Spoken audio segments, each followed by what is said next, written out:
बर्तानिया में first cousin के दरमियान शादी अब नहीं होगी। कजन मैरिज पर मुकम्मल तौर पर पाबंदी लगाने की तैयारियां कर ली। इंडियन ब्रिटिश बच्चे ने जहानत के तमाम रिकॉर्ड्स को ब्रेक कर दिया है। 10 साल का बच्चा है क्रिश अरोड़ा, जिसने दुनिया के सबसे बड़े साइंसदानों के भी रिकॉर्ड ब्रेक कर दिए हैं। इंडियन ओरिजिन क्रिश अरोड़ा को 162 के IQ स्कोर के लिए मान्यता दी गई।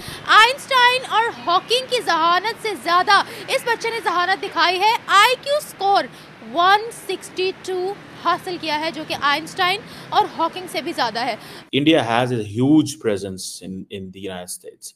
आपको याद होगा कि हमने इस पहले बात की थी। यूके के न्यूज आउटलेट मेट्रो की रिपोर्ट के मुताबिक ये स्कोर क्रिश अरोड़ा को दुनिया के सबसे बुद्धिमान लोगों में टॉप 1% में शामिल करता है। लेकिन बात सारी ये है कि पाकिस्तानी कहाँ हैं? हाँ, और अटेंशन भी उनको, नेशनल अटेंशन भी उनको मिली, और that's something more prominent about her. लेकिन अभी उनको ये जो रोल मिला है दैट इज देयर। इसको अगर देखा जाए तो इट मीन्स के एक तो इंडियंस सिस्टम में बहुत बड़ी तादाद में चले गए हैं। गो के बहुत सारे लोग ये कह रहे हैं कि she is critic of India. तरीके से अगर हम खुद ही अपने आप को देखें और देखें कि हमारे अंदर कौन सी कमी रह गई है जिसकी वजह से हम उस जगह नहीं पहुंच सके जहां हमारे बाकी के साथी पहुंचे, तो शायद हम अपने ऊपर काम करके अपने आप को बेहतर कर सकें। यही बात पाकिस्तानियों के लिए मैं कहूंगी कि इंडियंस आगे की तरफ जा रहे हैं। इंडियंस जो है वो चंद्रयान तक पहुंच गए हैं। उन्होंने अमेरिका हो, चाहे यूके हो या दुनिया के कोई भी कंट्री हो, वहां पर अपना एक नाम बनाया है, अपने आप को आगे लेकर गए हैं। चाहे दोस्तों, भारत स्पेशल में आपका स्वागत है। भारतीय बच्चे का IQ लेवल देख पाकिस्तानी मीडिया सदमे में है। अब दुनिया के सबसे ज्यादा IQ लेवल वाले लोगों में महानतम वैज्ञानिक अल्बर्ट आइंस्टीन आते थे, जो कि कई सारी शारीरिक क्षमता न होने के बाद भी दुनिया को न जाने क्या क्या सिखा गए। और इसी वजह से अल्बर्ट आइंस्टीन की मौत के बाद भी उनके दिमाग को संभाल के रखा गया, ताकि यह पता लगाया जा सके कि उनका दिमाग इतना तेज कैसे चलता था। अब आपको जानकर हैरानी होगी कि 10 साल के भारतीय लड़के क्रिश अरोड़ा का IQ लेवल महान वैज्ञानिक से भी ज्यादा निकला है। अब टाइम्स ऑफ इंडिया की रिपोर्ट के मुताबिक भारतीय मूल की क्रिश अरोड़ा का IQ लेवल 162 निकला, जबकि अल्बर्ट आइंस्टीन का केवल 160 था। स्कूल जाने वाला यह लड़का महज 4 साल की उम्र में मुश्किल से मुश्किल गणित का सवाल हल कर लेता है। इस लड़के ने केवल 4 महीने शतरंज सीखने के बाद अपने ही मेंटर को हरा दिया। IQ लेवल, जो कि दिमाग के काम करने की क्षमता के बारे में बताता है, इसमें व्यक्ति को सीखने की क्षमता, सवाल हल करने की तेजी और भी कई मानसिक क्षमताओं की जांच होती है, और जिसमें इस छोटे से लड़के ने कई महान वैज्ञानिकों को पछाड़ दिया है। अब पाकिस्तानी मीडिया ये चर्चा कर रही है कि भारतीय आखिर इतने ज्यादा इंटेलिजेंट कैसे होते हैं, और दूसरी तरफ पाकिस्तान में तो हम अपने ही घर में अपने ही भाइयों बहनों से शादी कर लेते हैं। आई थिंक सो कि पाकिस्तान का एजुकेशन सिस्टम नहीं है, एक बिजनेस सिस्टम है, जहाँ पे टीचर्स और बच्चे एक इदारे के जो ऑनर है उसके एम्प्लॉय हैं, और इससे ज़्यादा कुछ भी नहीं है। आई एम माई टीचर, तो इस हिसाब से मैं बच्चे पढ़ाती हूँ, और मैं देख रही हूँ कि जो बच्चे पढ़ रहे हैं वो पढ़ नहीं रहे। वो बस एक स्टैम्प चाहिए हमें एजुकेशन के नाम की, कि हमने डिग्री ली हुई है, हमने BS की डिग्री ली हुई है, हमने मास्टर्स की डिग्री ली हुई है, लेकिन हमें कुछ नहीं पता हमने उसके अंदर पढ़ा क्या है, क्योंकि हमारा एजुकेशन सिस्टम हमें सपोर्ट नहीं करता। हमारे टीचर्स हमें सपोर्ट नहीं करते, और टीचर्स को उनके ऑनर्स इंस्टीट्यूशन सपोर्ट नहीं करते। तो कोई एजुकेशन सिस्टम है ही नहीं हमारा कि हम लोग आगे ग्रो कर सकें। और अगर कोई ग्रो कर भी रहा है, कोई 1% बच्चा इनमें से, तो वो मेरे ख्याल से अपने ही बलबूते पे कर रहा है। कोई उसमें किसी इदारे की कोई कंट्रीब्यूशन नहीं है, किसी टीचर की कोई कंट्रीब्यूशन नहीं है। What about Indians? अगर हम इंडियंस की बात करते हैं, चाहे वो किसी भी देश में रहे, उनका नाम ज़रूर होता है। अब देखिए, वो क्रिश अरोड़ा 10 साल का महज सिर्फ एक बच्चा है जिसने आइंस्टाइन और हॉकिंग के IQ लेवल को बीट कर दिया। ऐसा पहली बार मैं सुन रही हूँ। इंडियंस में इतना टैलेंट क्यों है?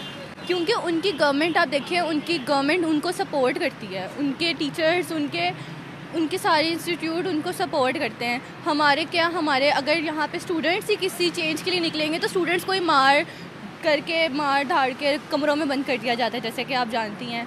डिफरेंट न्यूज के ऊपर सबसे पहले हम बात करेंगे यूके की। जी हाँ, यूके जहाँ के पार्लियामेंट में बात की जा रही है, और वहाँ के MP जो है उनका ये कहना है कि जी cousin marriages, first cousin marriages के ऊपर बैन लगना चाहिए। बिल्कुल सही बात है, उन्होंने एकदम ठीक बात की है, और मेरे ख्याल से भी फर्स्ट कजन मैरिजेस के ऊपर बैन लगना चाहिए। ये सिर्फ मुस्लिम्स की बात नहीं है, कई दूसरे रिलीजन्स भी ऐसे हैं जिसमें कहा जाता है कि जी फर्स्ट कजन मैरिजेस जो हैं वहां पर होती हैं, और ये सब कुछ नहीं होना चाहिए। और ये एमपी साहब जो हैं, जिनकी मैंने आपको अभी फोटो भी दिखाई, जी हाँ, और इनका कहना ये है कि जी इससे जी कई तरह के कॉम्प्लिकेशंस पैदा होते हैं, जो बच्चे इन मैरिजेस के रिजल्ट में जो बच्चे पैदा होते हैं उनमें हेल्थ इश्यूज होते हैं, और ये बात बिल्कुल ठीक है। इनका नाम जी रिचर्ड होल्डन है। अब हो सकता है ये किसी और तरीके से अपना नाम लेते हो, लेकिन खैर हम तो देसी तरीके से ही लेंगे। तो खैर इनका ये कहना है रिचर्ड साहब का कि जी cousin marriages, first cousin marriages जो है उसके ऊपर बैन लगना चाहिए यूके में, और उसका रीजन उन्होंने यही दिया है कि कई तरह के कॉम्प्लिकेशंस जो हैं वो उन बच्चों में पाए जाते हैं जो इन फर्स्ट कजन मैरिजेस के रिजल्ट में होते हैं। जाहिर है कि ये एक अजीब सी बात है। वैसे तो खैर मैं हमेशा से इस बात के खिलाफ हूँ, मैं हमेशा से इस बात के अगेंस्ट बोलती रही हूँ कि फर्स्ट कजन मैरिजेस नहीं होने चाहिए, बल्कि कजन मैरिजेस ही नहीं होने चाहिए। और उसके ऊपर हमारे जो एक मौलाना साहब आए हमारे शो में, उनसे भी हमारी बहस हुई, वो खैर माने नहीं, वो एक अलग बात है।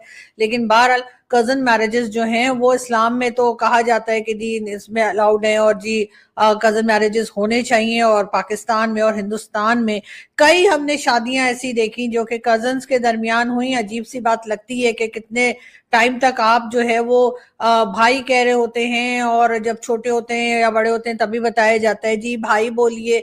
लेकिन एक बड़ी अच्छी पॉजिटिव चीज मैंने देखी पाकिस्तान में कुछ टाइम से, इस तरह की कमर्शियल्स भी टीवी पर आ रहे हैं जिसमें कि मैरिज ऐप या फिर प्रपोजल्स लेने के लिए, या सोचिए कि रिश्ते के ढूंढने के लिए एप्लीकेशंस बनी हैं जो मोबाइल में होती हैं। और उसके लिए कहा, जो कमर्शियल बना उसमें कहा गया, पहले उन्होंने कहा कि जी वो जो कमर्शियल था उसके अंदर जो लड़की की माँ होती है वो उससे कहती है कि जी मैंने फलाने आपके कजन के साथ आपका रिश्ता तय करने का सोचा है, तो वो उसका नाम लेके कहती है अच्छा उनके भाई के साथ, तो माँ कहती है हाँ हाँ, शुरू में तो सभी भाई कहते हैं।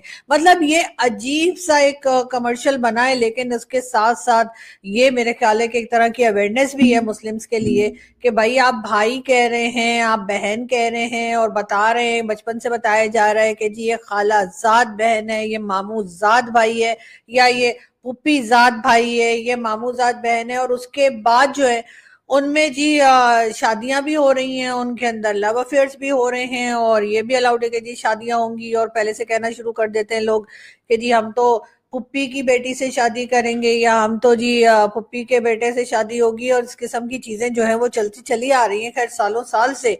और लेकिन अब जाकर मेरा ख्याल है कि लोगों में ये थोड़ी सी अवेयरनेस होनी चाहिए कि कजन मैरिजेस जो हैं वो उनके ऊपर रोक लगानी होगी। अब यूके की पार्लियामेंट में ये बात की जा रही है कि फर्स्ट कजन मैरिजेस जो है उस पर बैन लगाया जाए। अब बहुत से लोग उठकर कह देंगे कि लड़की लड़की आपस में शादी कर रही हैं, लड़के लड़के आपस में शादी कर रहे हैं, उसके ऊपर तो यूके बैन नहीं लगा रहा। हाँ, लेकिन फर्स्ट कजन मैरिजेस के ऊपर बैन लगा रहा है। तो जी वो लड़के लड़के और लड़की लड़की जो है ना वो बच्चे नहीं पैदा कर रहे। और दूसरी बात ये कि उनमें कोई